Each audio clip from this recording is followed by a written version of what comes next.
E aí, pessoal, tudo bem? Vamos seguindo nossa, na nossa rotina de isolamento social. Eu tinha pensado se usaria essa palavra ou não, mas acho que não é o momento a gente medir palavras. Então a gente está em isolamento social, é importante que a gente fique aqui. Eu sei que vocês devem estar assim, de saco cheio de ficar em casa, com vontade de sair. A gente é sério, fiquem, tá? Aguentem um pouco, que quanto mais a gente colaborar, mais rápido isso tudo vai passar e a gente vai voltar à nossa vida como ela sempre foi, ok? Mas enquanto isso, a gente está aqui no nosso Corona Office trabalhando. Então vamos lá. Hoje eu vou falar de humanismo, ok? Já é um período mais legal.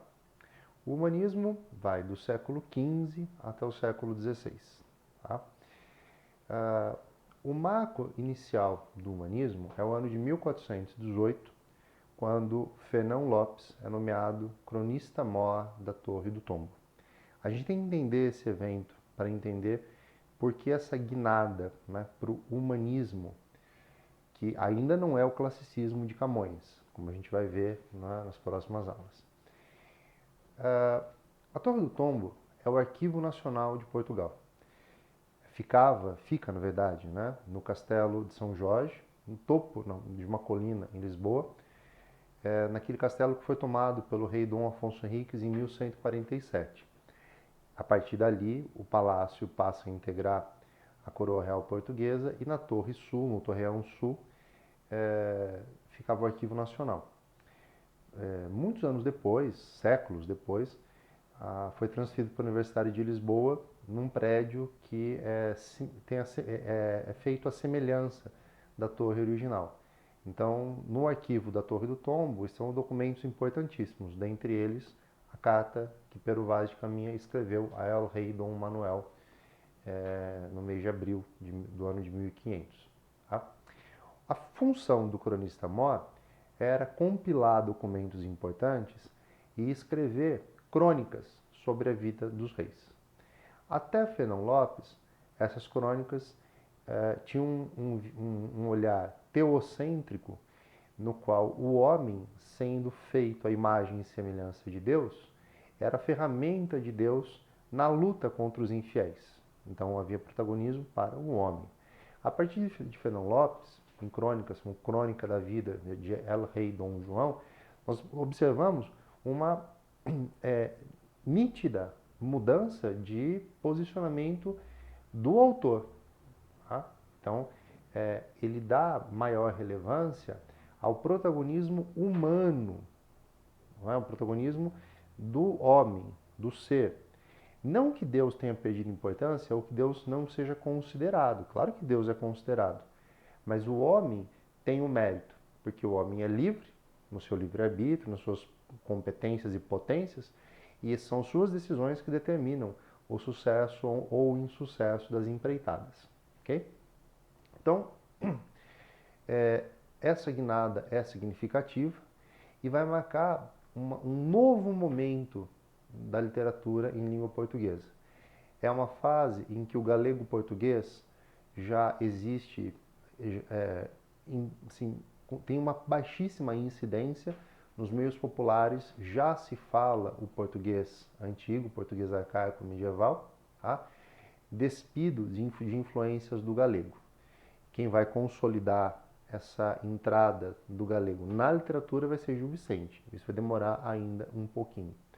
Nesse momento, há um ar de mais vitalidade na cultura portuguesa, por vários motivos. Né? O século XV é o século em que começa a expansão marítima portuguesa de forma tímida ainda. Né? Então, os portugueses começam a navegar e a explorar o norte da África, algumas ilhas, tá? Vão avançando e não se limitando ao seu território. E tudo isso são feitos dos homens. Ao mesmo tempo que os homens alcançam esses importantes feitos, eles também começam a observar a natureza e a perceber que os saberes da Igreja Católica não eram exatamente aquilo, ou eram daquele jeito. Tá? O geocentrismo, a ideia de que a Terra era uma espécie de superfície plana, coberto por uma cúpula celeste, pela qual passavam todos os corpos celestes. Então olha que louco, né? Acreditavam que a Terra era plana e que era o Sol que dava volta à Terra, e não o contrário. Esse modelo geocêntrico, ele não foi questionado na Europa por muito tempo, por uma razão simples. A igreja ensinava que era assim, ok? Agora, quando se começa a navegar, se começa a observar coisas sobre a posição do Sol, sobre a posição dos astros, que põem em xeque definitivamente esse modelo, e servem como prova material de outros modelos, que vai ser o modelo heliocêntrico em princípio, mas já vai representar um grande avanço. Então o que a gente tem? A gente tem um engatinhar saindo da Idade Média, saindo do domínio do teocentrismo e entrando no domínio do antropocentrismo. Tá? É uma etapa de preparação, porque ainda não é um antropocentrismo despido de teocentrismo. É uma fase, não é, de mudança, em que haverá convivência de alguns aspectos teocêntricos, mas com uma intensificação progressiva do antropocentrismo. Tá? Colocar Dom João como protagonista das suas lutas foi uma atitude antropocêntrica de Fernão Lopes. E é o que nós vamos ter no restante da produção literária humanista. Esse é um momento em que nós temos, além do que nós vamos ver com mais importância, que é o Teatro de Gil Vicente, nós temos algumas produções que já existiam no trovadorismo, as agiografias, que são as histórias da vida de santos, essas crônicas sobre os feitos heróicos dos reis, tá? E nós teremos finalmente o resgate do teatro. Tá? Eu falo resgate porque o teatro havia ficado muito tempo nas mãos da Igreja Católica e agora ele passa a ser, ele volta para um domínio não clerical e passa a ter uma grande influência na cultura. Okay? Até que está dando para acompanhar bem? Beleza. Quem que é o grande nome nesse momento? Tá? Gil Vicente. Sabe-se muito pouco sobre quem foi Gil Vicente antes do momento em que ele definitivamente entra para o mundo da dramaturgia nos meios da realeza. Tá? Sabemos que foi ourives, sabemos que já era um homem maduro quando chegou ao palácio. Então, presume-se que ele tenha nascido entre 1450 e 1460. Sabemos que ele morreu em 1537. Isso nós sabemos. Tá? Ele já vivia cercado pela nobreza, era protegido do rei. Tá? Então, a morte dele, sobre a morte dele nós sabemos mais, sobre o nascimento nem tanto. Como que se deu a entrada de Gil Vicente no meio real? Gil Vicente era ourives de profissão, ou seja, transformava ouro em joias, objetos. Mas era um apaixonado pela arte de interpretar. Circulava muito timidamente uma ou outra publicação de teatro ibérico. Então havia muita influência de dramaturgos como Juan de Molina e outros que eram espanhóis. E Gil Vicente fez leves adaptações desse teatro, que era um teatro de costumes, influenciado no meio popular. E aí, quando nasceu Dona Maria, ou Maria, a primeira filha do rei Dom Manuel, Gil Vicente apareceu no Palácio Real e se ofereceu para encenar um auto de Natal. Os autos de Natal eram encenados em homenagem ao nascimento de filhos de monarcas, comparando o nascimento do filho do monarca ao nascimento do filho de Jesus. Só que a encenação do Gil Vicente era uma encenação criativa.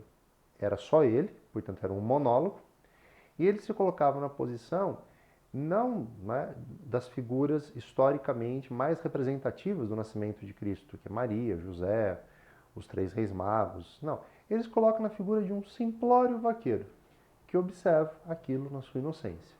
Isso foi o bastante para que ele se tornasse protegido, né, da rainha Dona Leonor e se tornasse amigo do rei. A partir daí, foi uma vida escrevendo teatro, né, para a nobreza. O Teatro de Gil Vicente é considerado um teatro popular, mas vejam, popular porque incorpora os tipos sociais do povo, a linguagem do povo, tanto a linguagem, a língua como um sistema, mas a linguagem no trato, nos trejeitos, tá? Uma linguagem corporal. E incorpora valores que eram circulantes em meios populares. Então o Gil Vicente traz isso para suas peças e encena basicamente dois tipos de peças. As peças de caráter religioso eram as chamadas autos.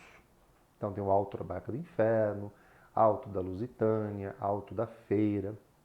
E havia as peças que eram baseadas na vida cotidiana de pessoas, que eram as farsas. Então tem a farsa do Velho da Horta, a farsa de Inês Pereira, que é talvez a mais conhecida peça de Gil Vicente. Tá?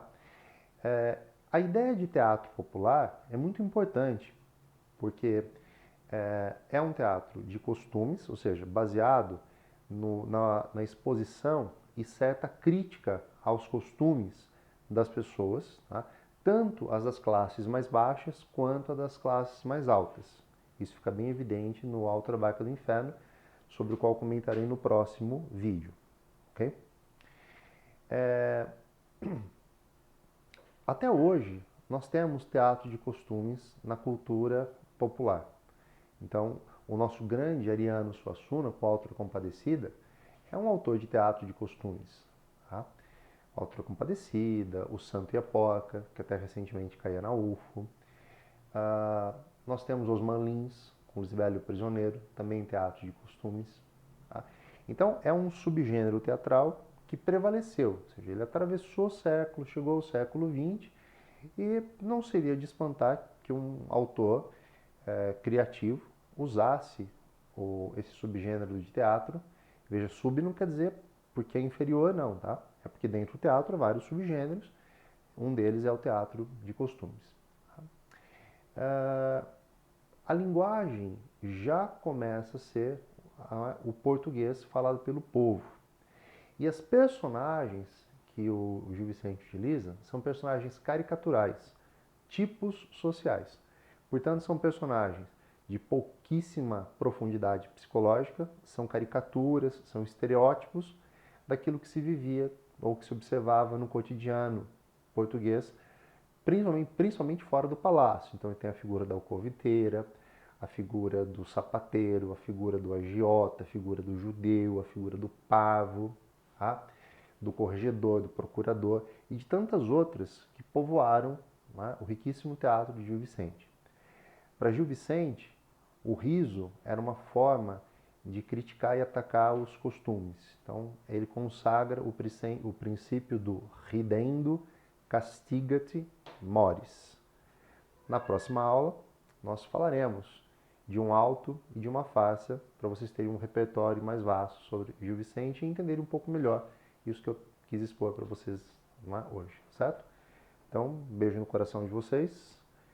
Aguentem, por favor, desculpem. Aguentem, resistam, que a gente segue aqui junto com vocês, ok? Um grande abraço.